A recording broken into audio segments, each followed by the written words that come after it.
Moolala is brought to you by the nonprofit credit counseling agency Credit Canada.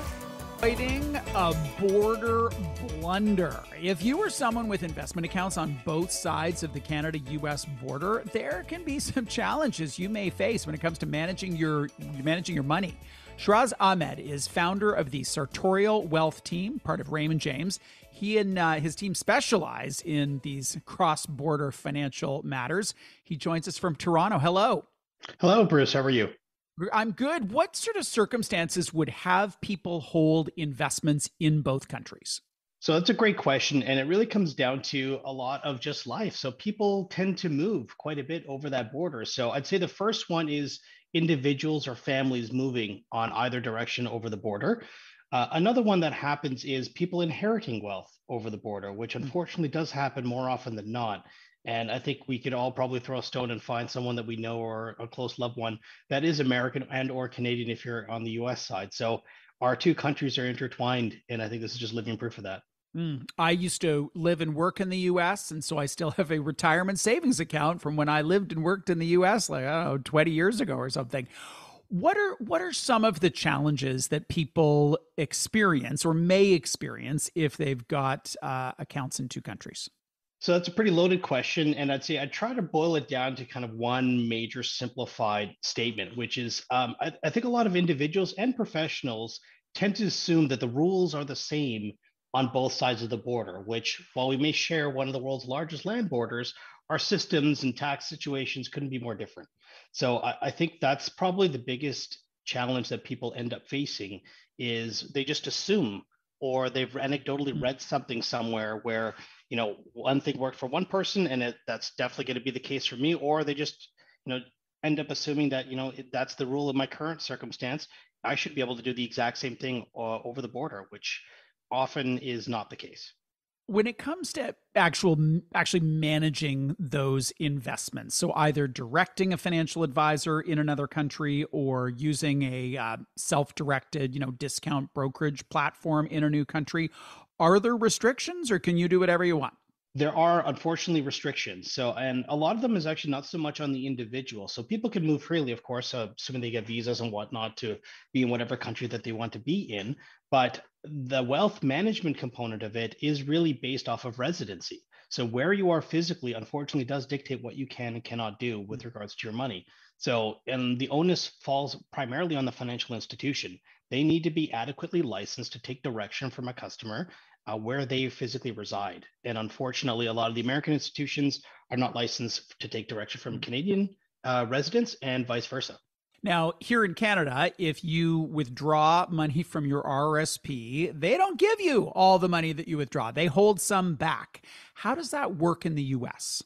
Pretty similar in nature. So withholding taxes would be applicable. Now, this is why it's extremely important to get this done correctly is Canada and the United States do have a longstanding treaty. And I'm going to preface by saying I'm not a tax professional, I'm not a CPA, so don't take this as tax advice. But because of that longstanding treaty, a lot of Canadian residents, if you're American abroad, you have the ability to apply the treaty amount of withholding tax should you choose to. So it's important to get a lot of this documentation done correctly. And if you're kind of trying to do what I refer to as a duct tape solution, you may not necessarily be able to do that, or the documentation on the financial institution side might not match up correctly for what you have. It is not the easiest thing to just, put the cash in those investment accounts in a carry-on and cross at the border in Buffalo. How does one think through when and how to repatriate funds that have been invested in the US? So that's a really great question. And I think a lot of it comes down to just a little bit of forward looking. Ideally, people are doing things in advance of their departure from their country. So I guess when you first decide that you want to move, that's probably the best time for a person to start addressing whether or not, okay, what happens to my money? It's typically an afterthought. So unfortunately, once you move, what's kind of done is done at that point. So it's very important to get ahead of it and then kind of being mindful of what assets need to move, what assets can stay, and then whether or not you should move certain things or not. So there's a lot of things that you can do that doesn't necessarily mean that's something that you should do. We talk about asset allocation. We also increasingly are talking about asset location because, where you have your fixed income versus your equities and tax treatment here in Canada, that matters, especially if people have got all three. They've got an RSP, a TFSA, and a non-registered account. What wisdom would you have on asset location if someone has investments in the US?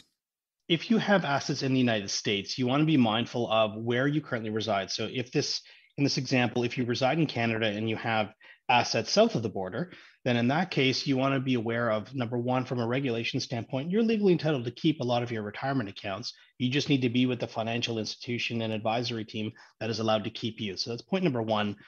You can actually keep your retirement accounts. Only collapse them if you feel that that's prudent from a financial and wealth planning standpoint, and that's a separate discussion to have with yourself and your financial professional team. So that's kind of point number one that you want to just be wary and mindful of is, should I move it?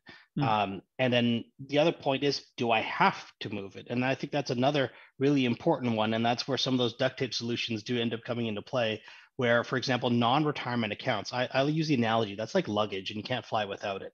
It has to go with you to country of residence. So if you were an American and you moved to Canada, you actually have your non-retirement accounts are supposed to be at a Canadian domiciled financial institution. And most people aren't aware that that actually has to happen. So there's what you should do, and then there's what you have to do. And it's just sort of parsing which ones need to be done.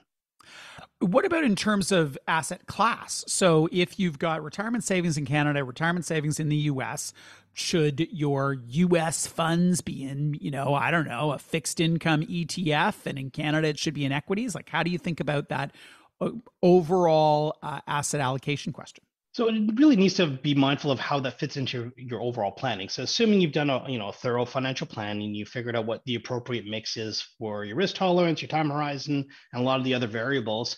If it's within a retirement account, then that's where you want to take a step back and look at it more holistically. And are there advantages for having, for example, some certain assets that would potentially create interest income inside of a retirement account? That's usually a good idea. That way you can try to shelter some of that, what could potentially be not as favorable tax treatment on some of that income that is deferred. Also, potentially, if you have some higher growth type securities that you're looking to do, having that be in sort of a tax exempt account, like a TFSA in Canada or a Roth in the United States, is another strategy. But a lot of it has to go as, how do the pieces fit in the whole puzzle? So taking a step back and looking at not just how your geographical allocation looks like in the United States, but taking into account Canadian as well. And having that planning done from both aspects is very important. What is the top most critical border blunder you would recommend people not make? I'd say getting professional help. So I always say, with this, it's kind of universal, regardless of anywhere in your life. Like, people hire a professional to do something when you don't have the time, energy, willingness, or expertise to do it yourself. So getting help when you think you need it, or when you're feeling a little bit overwhelmed, is probably the single most important thing. And that goes for what I do with my financial matters when I'm moving. It similarly for your tax situations. Americans abroad, unfortunately, have to do things a little bit differently. And it is a little bit more complicated than your standard conventional Canadian would be. And on that same token, and I would say it's almost an extension of that, being mindful that you're dealing with appropriate specialists that are capable of helping you. And that's probably an equally important point, because there's a whole saying that, if you're a hammer, everything starts to look like a nail really quickly. And the issue is that a lot of professionals will just say, oh, the same rule that applies in my jurisdiction will apply in another one. And that actually couldn't be further from the truth. And that's, I think, where people tend to get in a little bit of trouble. Shiraz, thank you for your insight today. My pleasure. Thank you so much, Bruce. Appreciate it. Shiraz Ahmed is founder of the Sartorial Wealth Team, part of Raymond James. He was here to talk about avoiding border blunders if you're someone who has investment accounts in both Canada and the US.